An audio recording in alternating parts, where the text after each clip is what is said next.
Seguimos aqui na nossa série de entrevistas especiais que estamos gravando ao longo do Rio Senac Summit. Você vai acompanhar aí no tempo que você quiser. Então, só para vocês saberem, a gente está aqui ao longo desses dias conversando com vários painelistas que passaram pelo evento. E hoje eu vou conversar com o Diego Santos. Eu não vou nem ler a mini bio, vou deixar com que ele fale, mas a tecnologia atravessa a vida dele de forma profunda aqui, acho que pessoal e profissional. E a gente vai ter uma conversa muito bacana sobre o que faz uma jornada ser realmente transformadora, mas no caso dele, acho que para muito além da nuvem, da cloud, da tecnologia. Muito bem-vindo, Diego. Conta um pouquinho para você. Quem é o Diego? Como você explica para sua família? O que o Diego faz? Super difícil, né? Bom, como que eu explico o que eu faço? Eu acho que a explicação mais clara do que eu busco fazer é como eu facilito a vida das pessoas com tecnologia. Tecnologia é meio. E então, quando a gente compreende isso, e a gente compreende que nós temos um papel de aproximar as pessoas que não são tão profundamente conhecedoras de tecnologia, mas que elas querem utilizar, a gente precisa encontrar maneiras de tornar essa tecnologia fácil. No meu caso em específico, hoje, eu trabalho com e-commerce. Então, médias e grandes empresas que buscam estar presentes digitalmente e também com lojas físicas e essas lojas conectadas com o digital, a gente tem uma série de tecnologias que ajudam essas empresas a se transformarem e entregarem uma melhor experiência para o consumidor final no varejo. E também, associado a isso, quando você precisa descobrir quem é o seu cliente. Nos dias de hoje está cada vez mais complexo isso. Quem é o cliente? O que ele deseja? O que ele busca? A gente fala muito sobre inteligência artificial aplicada a diversas outras necessidades. E quando eu falo de experiência no varejo, ainda existem algumas situações que não acontecem. Então, nós temos uma série de tecnologias que ajudam nosso cliente a atender os seus consumidores utilizando inteligência, utilizando dados. E, por fim, eu também gosto de dizer que nós temos uma plataforma de influenciadores que tem mais de 200 mil influenciadores conectados e a gente ajuda empresas a utilizarem influenciadores como mais um canal de aquisição na internet, ao invés do canal tradicional de compra de palavras no Google ou no Facebook. Legal. Diego, para quem está escutando a gente, faz uma audiodescrição rapidinho. Boa. Claro, vou tentar aqui. Eu sou branco, cabelo preto, um topetinho. Eu tenho 1,80 m, tenho 80 quilos, estou vestido de preto com uma calça jeans. Eu acho que é Boa, isso. ótimo, vamos nessa. Na sua palestra você fala muito sobre o tema da ideia à execução, uma jornada transformadora muito além da cloud. Como é que você visualiza a evolução da computação em nuvem, né, e o impacto disso nos negócios nos próximos anos? Legal. Super importante. Porque a tecnologia em nuvem, ela habilita para que empresas de diferentes portes, diferentes tamanhos, incluindo as startups, inclusive os empreendedores, ou seja, um jovem de 20 anos na sua casa, consegue abrir uma conta na AWS e utilizar as tecnologias que estão disponíveis, como qualquer grande empresa. O que antes, olhando para talvez 10, 20 anos, 30 anos atrás, a tecnologia era muito restrita a grandes corporações, principalmente quando a gente fala de tecnologias de ponta. Então, a nuvem ou a cloud, ela habilita que as empresas tenham um acesso mais democrático à tecnologia. Isso falando da tecnologia básica, que é você comprar recursos computacionais para você rodar alguma aplicação na nuvem. Agora, quando a gente fala de coisas mais avançadas, a nuvem também é essencial. Se eu pensar hoje em utilizar algum algoritmo de inteligência artificial, eu não preciso comprar equipamentos, eu não preciso fazer um grande investimento antes. Eu simplesmente utilizo a mesma técnica. Abro uma conta, acesso às tecnologias que eu preciso, estudo sobre aquelas tecnologias e aplico na minha necessidade. Então, a nuvem, ela foi e continuará sendo muito importante. Qual é o ponto que eu acho que a gente deveria focar até mais do que a própria tecnologia? O nosso problema hoje não é mais tecnologia. Há 20 anos atrás era. O acesso era muito restrito. O nosso problema hoje é entender como utilizar a tecnologia no meio adequado para atender um fim específico. Ou seja, melhorar a vida das pessoas. E isso parece ser algo óbvio, parece ser algo trivial, mas não é. A gente tende a entender que a tecnologia é o fim. Leva um tempo. Eu levei um tempo para entender isso de forma prática. Mas quando você compreende isso, você passa a entender que o foco são as pessoas que usam a tecnologia. Isso muda tudo no jogo. E aí, quando a gente está falando de pessoas e tecnologia, a gente sabe que no nosso país tem um gap também sobre esse letramento digital. Porém, esse celularzinho, essa coisinha está na mão de basicamente todos os brasileiros hoje em dia, causando uma grande revolução. Porque também tem um saber empírico, uma vez que a gente começa a ter acesso com essa tecnologia, a gente vai tomando posse dela, né? E hoje as maiores empresas do Brasil, digamos assim, não estou falando de tamanho, mas estou falando o nosso universo empresarial é composto por pequenas e médias empresas. A maioria das empresas brasileiras são pequenas e médias. E aí, quando a gente está falando de transformação digital, como é que você olha a importância exatamente da tecnologia e da inovação, desse letramento digital exatamente para as pequenas e médias empresas atualmente no país? Eu acho que é fundamental, é a base. A gente tem, comentando aqui sobre esse hiato ou o gap que existe, eu gosto de pensar em analogias. Nós temos duas ilhas separadas. Nós temos uma ilha de oportunidades, muitas oportunidades. Eu posso listar para você, inclusive na empresa onde eu trabalho hoje, tem centenas de vagas abertas. Não é só a empresa pequena, mas a empresa grande também tem uma série de oportunidades. Na empresa pequena acontece o mesmo desafio. Imagina ela querendo utilizar as tecnologias que estão disponíveis em nuvem. Mas onde estão as pessoas? Aí existe uma outra ilha. A ilha das pessoas, e eu não falo só de jovens, eu falo de pessoas que precisam se transformar. Aqui eu vou usar um exemplo pensando no ChatGPT, que ficou muito em ascensão, muito conhecido Sim, a no início desse conversa do ano. momento e de Conversa do todos os momento. eventos de inovação e tecnologia. Exato. E sabe qual que é o problema? As pessoas estão falando, bom, eu vou perder meu emprego, principalmente quando a gente fala de copywriter ou até designers, que as imagens já estão sendo produzidas automaticamente por inteligência artificial. Mas isso é parcialmente verdade, porque a gente não sabe ainda quais são os empregos do futuro. E a gente também não está compreendendo que a tecnologia, mesmo a AI, ela vai até um certo ponto, dali para frente. Existe um fator humano que é crucial.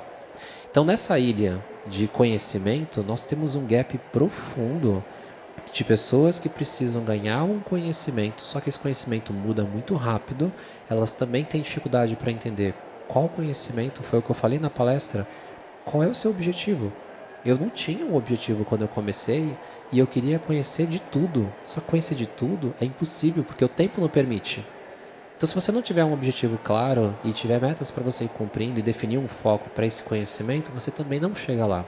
Então, existem desafios da pessoa entender que ela precisa ter um objetivo claro. Existe também um desafio educacional profundo, e eu não falo só da educação básica pública, eu falo da educação de uma forma geral. A preparação, ela não está ainda do jeito que precisa para que as pessoas saiam preparadas para uma vaga de emprego nesse mercado de hoje. Imagine no mercado daqui a 10 anos, com a evolução tão rápida e dinâmica da tecnologia. E se a empresa de médio e pequeno porte não utilizar essas tecnologias, ela também fica para trás. A empresa grande tem dinheiro para investir, a empresa grande tem tempo, a empresa grande tem até sistemas de pesquisa e desenvolvimento. E a empresa Os pequenos e médios têm a presença, né? é pequena e média. Eu fui um pequeno empreendedor. Não tinha tempo para pensar, tinha que fazer. Resolver, Tinha que resolver, tinha que colocar dinheiro para dentro. Eu pensava no caixa, tem o funcionário para pagar. Chegamos a ter 70 funcionários. Como é que você pensa só no futuro? Não tem só futuro, tem o agora. Então é muito mais dinâmico e muito mais difícil. Para quem é empreendedor que de repente está escutando a gente agora, você que já passou por muitas disciplinas dentro da área de tecnologia, né? Gestor, técnico, inovador, etc. Que dica que você dá para essa pessoa que está querendo se estruturar tecnologicamente melhor, estruturar o negócio dela tecnologicamente melhor? Você diz pro empreendedor ou para uma pessoa que quer trabalhar com tecnologia? Acho que a gente pode falar dos dois, que eu acho que interessa esses dois vieses, assim, hoje para quem quer empreender e como que a tecnologia Tá pode bom. ser uma aliada nessa questão do empreendedorismo de pequenos negócios e médios negócios. E quem vê, de repente, você e fala, putz, eu gostaria de trabalhar com isso. Legal. Quais são as habilidades ou o que eu tenho que procurar, aonde eu tenho que me especializar? Legal. Vou primeiro comentar da visão empreendedora. Eu acho que o empreendedor, se eu pudesse voltar atrás, lá no meu tempo que eu comecei a empreender, que eu estava aprendendo o que significava tudo isso, De uma certa forma, o empreendedor, ele tem uma certa veia empreendedor, um perfil empreendedor. Então, ele já sabe mais ou menos os caminhos a seguir, mas ele tem alguns gaps, principalmente relacionado à gestão e liderança. No meu caso específico, eu posso falar sobre isso. Se eu pudesse voltar no tempo, eu teria dedicado mais tempo para entender sobre gestão e mais tempo sobre liderança. Pode parecer estranho o que eu estou falando, porque não é sobre a tecnologia, é sobre as pessoas. Sempre, né? A tecnologia muda, as coisas mudam, as pessoas é que precisam A de um guia. tecnologia espelha o nosso lado humano, né? Quem está por trás dos códigos, das criações. De uma certa forma, sim. Então, se eu fosse um empreendedor lá atrás, de 20, 25 anos atrás, o que eu faria? Eu focaria na liderança, na gestão, porque as pessoas bem lideradas e com uma boa gestão fariam o que tem que ser feito. E eu não estou anulando que quando você é um microempreendedor ou eu empreendedor, só você fazendo, você tem que colocar a mão na massa para fazer as coisas. Mas se você quiser crescer, quiser se tornar uma empresa maior, você vai ter que dedicar tempo às pessoas. Eu ouvi você falar o termo autoconsciência. Tem a ver com isso? Tem, total. Autoconsciência, autoconhecimento. Então, isso vale para os dois, inclusive. Já começando aqui, Já endereçando englobando o as outro duas ali. coisas, né? Se eu pudesse voltar mais ainda e falasse assim, o que, que eu começo aprendendo? Ah, primeiro se conhecer. Se conheça mais profundamente que você puder. A gente tende a achar que a gente pode aprender tudo e pode fazer qualquer coisa. Mas não funciona assim. Nós temos um perfil e nós temos aquilo que algumas pessoas podem falar que é o dom, mas eu acho que são melhores cognição para algumas habilidades. Então você tem um perfil de ser bom em algumas coisas e outras que você não é tão bom, qual que você vai focar? Tentar desenvolver tudo? Não dá tempo. Foca nas que você é bom. Quais? As 3 principais, as 5 principais. Tem um livro muito bom que pode ajudar nisso, chama-se Pontos Fortes. Tem um exercício que você faz, lá tem um questionário Prático, uma coisa bem mais prático. Você prática. descobre, olha, meus pontos fortes são esses. É claro que aquilo não é escrito em pedra, mas com o tempo você vai descobrindo e aquilo é um guia inicial para você. Essa mesma lógica serve para os dois, para o empreendedor e para quem quer aprender. Mais do que você desenvolver o conhecimento em uma tecnologia específica, que eu também acho importante, é o autoconhecimento. Porque aí você sabendo no que você é bom, você escolhe melhor a tecnologia. Todo mundo precisa ser bom em programação? Não. Todo mundo precisa saber um pouquinho de programação? Talvez. Todo mundo precisa ser bom designer? Não. E trabalhar com inteligência artificial? O que é mais importante? Você saber perguntar o que você precisa e pedir para alguém produzir, ter uma ideia e colocar em prática e juntar pessoas, liderança, colocar pessoas dentro de um mesmo objetivo, ou que você vá lá e seja o cara que coloque em prática a inteligência artificial? Depende do seu perfil. Acho que esse é o paradigma que a gente vive. boa. E aí eu queria saber de você que ao longo da sua carreira você esteve envolvido numa série de inovações tecnológicas que foram muito significativas. Quais foram as inovações que mais te impressionaram ao longo desse caminho e por quê? Mas me impressionaram. Tá, vamos lá, eu vou separar algumas coisas. A minha área, ou o que eu coloco como cargo, inovação, é um negócio até complexo de explicar, né? Inovação de quê, para A quê? gente aqui brinca assim, explica para sua mãe numa mini bio o que você faz, que aí eu já todo mundo tentar entender. O que é bem complexo, né? Ainda assim, ó. Vamos lá, o que eu penso sobre inovação? As melhores inovações que eu já vi até os dias de hoje são aquelas que eu vejo as pessoas utilizando. Existem várias tecnologias. Vou pegar aqui a mais prática. Inteligência artificial não é um negócio novo, certo? Só para você ter uma ideia, a gente está Certo, falando não, assim, certo, certo. 10, 15, 20 Ver se eu vou anos. tirar 10 aqui no Não, tá Enem de certo. hoje. E os algoritmos que a gente fala nos dias de hoje foram produzidos lá em década de 60, 70. É que a gente não tinha poder computacional para colocar lá em prática. O que foi novo de janeiro para cá? ChatGPT? Popularizou, né? Tornou, Nem novo, mas esse é o ponto, caiu na boca do povo. tornou uma tecnologia que era para poucos disponível para muitos, de uma forma fácil. Qualquer pessoa abre o ChatGPT, loga com o Google, coloca uma pergunta, mesmo que ela não saiba o que eu devo perguntar para o ChatGPT, ela vai descobrir o que ela pode perguntar.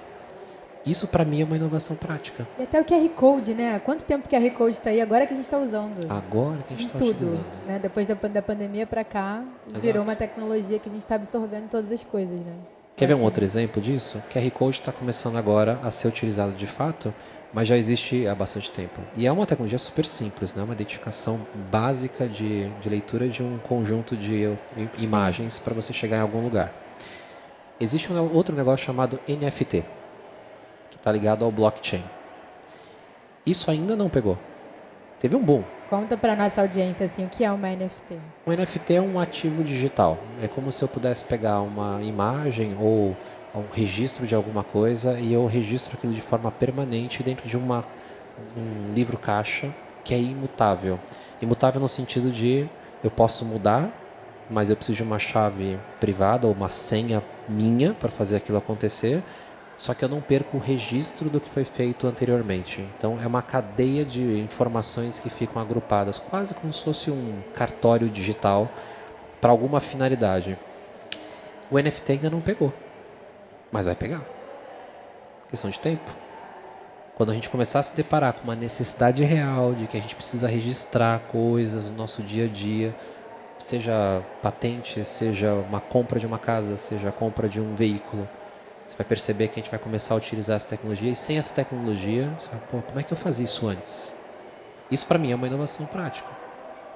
Então, para mim, a grande definição, mais do que eu tenha acesso, hoje tenho acesso a muita coisa, a muitas tecnologias, é quando a gente consegue fazer com que aquela tecnologia se torne democrática e prática. Isso é o que faz a diferença. Isso muda a vida das pessoas. Você hoje trabalha também como mentor e conselheiro dentro dessa área de inovação e tecnologia, né? Sim. E acredito que tem muita gente curiosa aqui querendo ouvir de um mentor e conselheiro com o currículo que você tem. Quais são as dicas que você daria ou quais são os conselhos que você deixaria para os jovens empreendedores que estão começando nessa área da tecnologia? Tenha um mentor. Se eu soubesse disso, se alguém tivesse me dito Aliás, isso... serve para tudo, hein, gente, essa dica. Tenha um mentor. O que é diferente de coach? As pessoas confundem as duas coisas. O mentor é uma pessoa que você admira, que chegou em algum lugar de sucesso, que tem um significado de sucesso que seja relevante para você, que serve como um espelho para algumas coisas, não para tudo, que você tem que ter o seu perfil, o seu real significado de sucesso, não tentar ser o que ele é, mas usá-lo como um espelho para algumas finalidades e aprender com ele. Aprender como? Chegando próximo dele, conversando com ele. Na mentoria você vê a coisa do processo mais clara, porque acho que tem muita gente que confunde mesmo a mentoria com coach. Muito. Né? E é difícil Mas o processo mesmo. de mentoria, pelo menos os que eu conheço, ele tem início e fim, tem um objetivo claro, né? Você tem etapas a cumprir dentro desse processo? Funciona mais ou menos desse jeito? Como é que é? Eu acho que depende. Eu acho que a mentoria, para mim, e vamos até tirar a tipificação do nome, mentoria ou coach. Boa. Para mim, o que a pessoa precisa é de alguém que seja aquela pessoa que ela pode consultar, uma pessoa de confiança, que ela sabe que ela pode fazer perguntas difíceis e que vai ajudar na tomada de decisão. Esse é o ponto. Não o mentor ou coach, assim, mentor é mais fácil de falar, mas a gente precisa de alguém que ajude a gente a olhar as coisas de uma perspectiva diferente. Quando você olha para alguma coisa, qual que é o certo? É o que você pensa ou o que eu penso? Os dois estão certos ou errados, não dá para saber. Agora, quando você muda a perspectiva e eu uso você como a minha mentora, aqui entre aspas, eu posso te questionar no seu ponto de vista do que você pensa sobre aquilo, então eu tenho que saber o que eu quero perguntar, onde eu quero chegar, ouvir o que você tem a dizer e juntar com a minha percepção. E quanto mais eu fizer isso, melhor. Aí vai pro plano de ação. Aí vai pro plano de ação. Bom, pra gente finalizar, eu queria te perguntar, o que você está voltando na bagagem aqui dessa experiência no Senac Rio Summit? Qual o insight que você está levando com você da experiência de ter passado por aqui esses dias? Ah, legal. Eu estava falando com a Betsy agora há pouco. A Betsy é uma amiga pessoal que também trabalha no Senac. E aí eu falei para ela, Betsy, até uns 2 anos atrás, talvez uns 3 anos, eu comecei a sentir essa vontade de me conectar mais com as pessoas, de ajudar a criar aquela aproximação das duas ilhas que eu comentei para você. Oportunidade de um lado E as pessoas querendo se conectar com essas oportunidades, mas elas não enxergam, elas não conseguem ver. E as que conseguem ver, elas têm dificuldade para colocar um plano em prática para conseguir chegar lá. E aí eu comecei a trilhar esse caminho de procurar onde que eu poderia encontrar esse tipo de ambiente. Encontrei. Eu falei para a Betsy isso. Eu falei, ó, o Senac para mim é esse ambiente.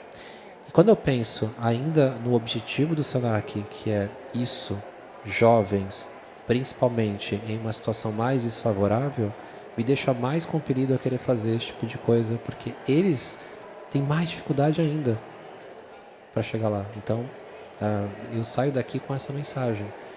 Poxa, tem mais coisa ali que eu posso fazer. Esse é um bom caminho. Boa, sobre fazer as pontes, né, que a gente Fazer precisa. as pontes. Numa palavrinha, então, para a gente fechar nesse papo, futuro do trabalho é?